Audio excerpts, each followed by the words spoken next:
को माजी के ना परवेज मुशर्रफ की हुकूमत को, ना पीपल्स पार्टी को बुरा भला कहा। हम अपना काम करते हैं। अल्लाह ताला ने 3 साल में कहां से कहां उठा के लेके पाकिस्तान को, यहाँ पाकिस्तान की प्रोजेक्शन हो गई कि जी पाकिस्तान दुनिया की 18वीं मीशत बनने जा रहा है, पाकिस्तान G20 में शामिल हो जाएगा, एक न्यूक्लियर और मिसाइली पाकिस्तान एक मुआशी कुव्वत बन के उभरेगा 2030 में। तो आज अब दिल दुखता है और रोता है कि आज जो 3 साल की परफॉर्मेंस के बेसिस पे जो लेटेस्ट प्रोजेक्शन है कि Pakistan will be 54th economy in 2034। मेरा ख्याल ये लम्हा फिक्री है सबके लिए, हमें गौर करना चाहिए और दोबारा पाकिस्तान को ट्रैक पे वापस लाना चाहिए। बिल्कुल सर, उम्मीद करते हैं सर, कहाँ 18 और कहाँ 54, इट्स अ ह्यूज डिफरेंट। उसको वापस लाना भी लोग आपकी तरफ देख रहे हैं। अल्लाह आपको जिंदगी से दे। सर आगे चलते हैं। 3 साल होने के, जो भी आपने जिक्र भी किया कि 3 साल के बाद भी पिछली हुकूमतों पर हर चीज डालते हैं। बहुत शोर हुआ कि गुज़श्ता हुकूमतों ने बहुत ज्यादा कर्जे लिए। इस वक्त मौजूदा हुकूमत के कर्जों के क्या नंबर्स हैं और 3 साल में नून लीग या दूसरी हुकूमतों के क्या थे? अगर थोड़ा सा इस पर रोशनी डाल दें सर। देखिए संदेला साहब, कर्जे चूंकि ये कोई और डेफिनेशन इस्तेमाल करते रहे, अब तो इनको सूट नहीं कर दिया, ज्यादा नहीं बोलते। जो कर्जे होते हैं, जो कर्जे वो होते हैं जो हुकूमत पाकिस्तान जब लेती है तो स्टेट में आते हैं, और जब वो वापस करने होते हैं, जब कोई 3 साल का है बॉन्ड है, कोई कर्जा किसी कमर्शियल बैंक से है, कोई IMF, वो सारे का सारा डॉक्यूमेंटेड होता है, और वो जब उसकी ड्यू डेट्स आती हैं उसी तरह वापस होता है। स्टेट बैंक जो है हुकूमत का अकाउंट नंबर 1 को डेबिट करती है और स्टेट बैंक उसको वापस करता है। जब आता है तो कर्जा फॉरेन करेंसी में अगर आ रहा है तो वो गवर्नमेंट ऑफ पाकिस्तान के उसका जो है वो जो प्रोसीड्स होते हैं, अगर डॉलर में है, अगर रुपए में है, तो वो उसी अकाउंट को क्रेडिट हो जाता है। तो पाकिस्तान में जब मुस्लिम लीग नून ने हुकूमत छोड़ी तो पाकिस्तान के जो कर्जा था, ये कर्जा जिसकी मैं बात कर रहा हूँ, ये 24,900 अरब के करीब था।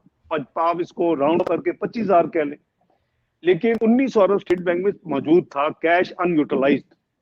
क्योंकि आप जाहिर है कि जब कोई रेज करते हैं लोन या कर्जा लेते हैं तो एक महीने में तो खर्च नहीं करते आप। तो वो जो 23,000 अरब था, लेकिन ये हुकूमत अपने जो स्टेट बैंक के डिपॉजिट्स हैं वो वक्त पे रिलीज नहीं करती, इसलिए हम कंपेयर नहीं कर सकते। कानून में जो पाकिस्तानी का कर्जा की जो डेफिनेशन है, जो हमारा कानून है federal debt responsibility and debt limitation act, तो उसके मुताबिक जो आपका ग्रॉस कर्जा होगा उसमें अगर स्टेट बैंक में आपके क्रेडिट बैलेंसेस हैं तो माइनस हो जाएंगे। जो हम उसको 1900 भी छोड़ देते हैं, अब 23,000 है, 25,000 की बात कर लेते हैं। वो जो 25,000 है संदेला साहब, वो 38,000 पे पहुंच चुका है। 13,000 अरब का कर्जा ऑलरेडी इस हुकूमत ने इजाफा कर चुकी है 3 साल में पाकिस्तान के कर्जों में। जो कहते थे कि हम 10,000 अरब का कर्जा वापिस करेंगे जी, और वो थकते नहीं थे उनके बयान इमरान नियाजी साहब के कि जी हम 10,000 अरब इस मुल्क का कर्जा कम करेंगे, ये चकरा गया है। और मैं आज नहीं, आप अपने पिछले साल के प्रोग्राम निकालें, आप उससे पिछले साल के प्रोग्राम निकालें। मैंने आपको कहा था कि ये अगर PTI 5 साल मुकम्मल करेगी तो ये कर्जों को दुगना करके जाएगी, जो कि पाकिस्तान की तारीख में बदतरीन मिसाल होगी कि किसी हुकूमत ने पिछले यानी करीबन 70 साल के जो कर्जे हैं उसको 5 साल में दुगने कर दिए, हर चीज को डबल कर दिया। ये आज आप देख लें कि 25,000 जो है 38,000 हो चुका है।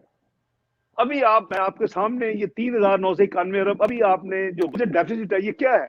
ये कर्जा लेके पूरे कर रहे हैं ना, एक्सटर्नल और डोमेस्टिक। और ये जो कर्जे हैं करीबन प्राइवेटाइजेशन के निकाल दें 250, तो ये 3750 अरब डॉलर जो रुपए के जो कर्जे हैं, ये इन कर्जों में 3600 अरब में तो ऐड होंगे, तो अगले साल ये करीबन 42,000 अरब पे जा चुका होगा। तो मेरी जो प्रेडिक्शन थी ना वो मटेरियलाइज होती हुई नजर आ रही है। ये कहते थे कि हमने कर्जे नहीं बढ़ने देने, हमने 10,000 अरब कम करना है, अब तक तो ये कामयाब नहीं हुए। और एक ये चीज कहा करते थे जो कि अब नहीं कहते, वो अब न्याजी साहब को बहुत शौक था हायर नंबर देने का ना, पिछली हुकूमतों को बदनाम करने का। पिछली हुकूमतों क्या बदनाम करते थे? पाकिस्तान को बदनाम करते थे। जब अमेरिका में गए तो वहां मजमे में यही तकरीर कर रहे हैं, सऊदीया में गए हैं, इन्वेस्ट कॉन्फ्रेंस कहीं जा रहे हैं, वही तकरीरें कर रहे हैं कि जी 30,000 अरब है। वो था डेट एंड लाइबिलिटी। लाइबिलिटीज वो होती है कि जो प्राइवेट सेक्टर या पब्लिक सेक्टर जो अदारे हैं, कंपनियां हैं, अगर उन्होंने कोई उधार लिए हुए बाहर से, अपने कर्जे पे मशीनरी खरीदी है, किस्तों पे प्रोजेक्ट लगाए हैं, जैसे अभी अब कोल के प्रोजेक्ट, तो वो जब वक्त आता है उनकी किस्त देने का, तो हुकूमत पाकिस्तान को पैसे उस वक्त के देते हैं और हुकूमत पाकिस्तान उनको उनका कर्जा जो है इजाजत देती है डॉलर में बाहर भेजने का। ये वो नंबर था 30,000 25,000 की बजाय, वो अब 46,000 अरब पे पहुंच चुका है करीबन, उसमें भी 16,000 अरब का इजाफा हो चुका है। तो ये दोनों तरफ पकड़े गए कि अगर कर्जों की बात करें जो कि इनको अब ज्यादा सूट करेगी, तो वो 13,000 अरब से बढ़ा 3 साल में, और अगर कर्जों और अदायगियों की बात करें तो वो करीबन 16,000 अरब से बढ़ चुका है ऑलरेडी। तो यही स्टेट ऑफ अफेयर है और बड़ी यानी परेशान कुन हालत है कि जी इनका कोई ऐसा विजिबल प्लान नहीं है कि जी हम कर्जों को कहीं रोक लें, को स्लो डाउन कर दें। इनके जो कर्जे हैं वो आप कह सकते हैं कि पाकिस्तान की तारीख में किसी हुकूमत के हाईएस्ट स्पीडिएस्ट कर्जे हैं जो ये ले रहे हैं, और उसके उसके अगेंस्ट ये कोई एक मीनिंगफुल कोई तरक्याती मंसूबा नहीं बता सकते। ये कोई हमने जैसे मैंने अर्ज किया कि 11,000 मेगावाट के मंसूबे हैं, 3600 मेगावाट के एलएनजी के लगाए, वो 3600 मेगावाट के एलएनजी के मंसूबे जो आजकल ये बेचने की कोशिश कर रहे हैं, क्योंकि वो हमने अपनी फॉरेन एक्सचेंज खर्च की उनको लगाने के लिए, तो ये $3-4 बिलियन हथियाने के चक्कर में उनको बेच के, तो 2 फेडरल हुकूमत ने लगाए, एक पंजाब हुकूमत ने लगाया। तो हमने रद्दुल फसाद लड़ी, हमने ज़र्ब अज़ब लड़ी, हमने डिफेंस बजट को डबल किया, हमने सूबों को डबल किया। तो ये वो हम तो बहुत चीजें गिना के जस्टिफाई करते हैं कि हमारे अगर कर्जे हमारे दौर में 10,000 के करीब बढ़े। देखिए जब तक मियां नवाज शरीफ थे वो उसमें स्पीड कर्जों में बहुत कम थी। ये भी मैं आपको बता दूं, पहले 4 साल में पाकिस्तान के कर्जे करीब 6,700 अरब बढ़े थे पहले 4 साल में, मियां नवाज शरीफ के वजारत उज़्मा छोड़ने तक।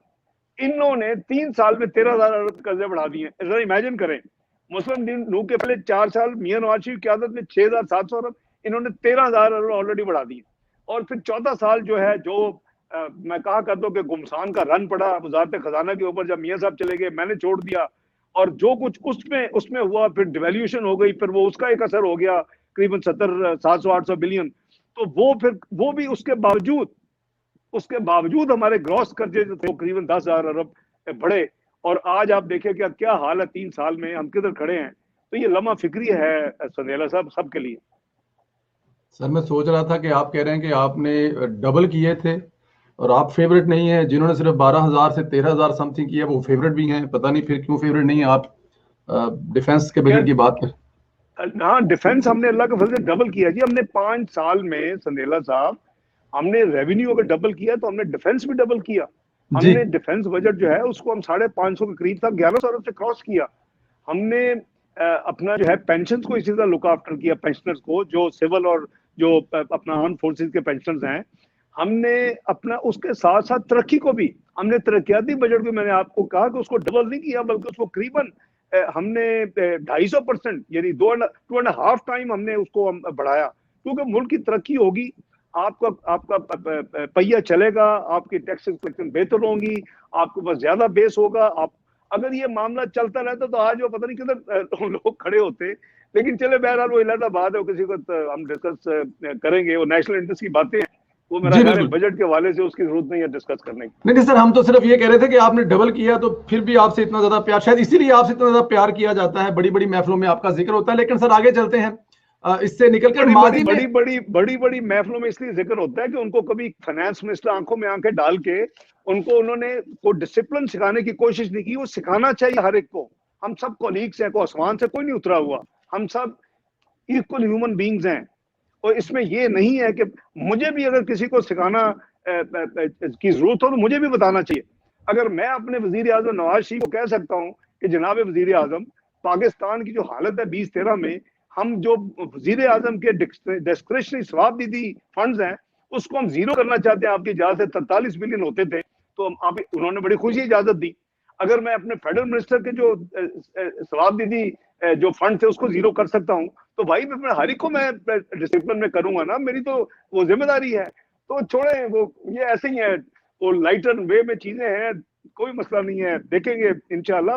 अल्लाह के फल से अल्लाह ताला ने हमेशा पाकिस्तान की बेहतरी हमसे ली और आगे भी इंशाल्लाह बेहतरी होगी इंशाल्लाह। हमारे हाथों से। आमीन आमीन, अल्लाह पाक आपको सलामत रखे सर, साया कायम रखे। सर आपने वैसे तो ये कर्जों के बारे में बड़ा मुफस्सल बता दिया, लेकिन मैं फिर भी इसमें एक चीज कहूंगा, माजी में पीटीआई की हुकूमतों के बैरूनी कर्जों पर बहुत तनकीद किया करती थी, क्या अब बैरूनी कर्जों पर इन्हिसार कम हुआ है पाकिस्तान में?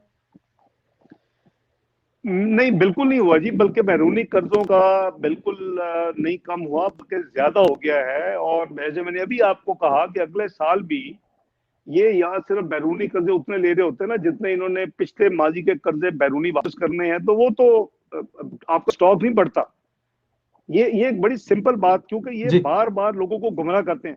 हमने जी इतने बिलियन डॉलर वापस कर दिए, ओ भाई ये भी साथ बताना, इतने बिलियन डॉलर नहीं ले लिए हमने, इतने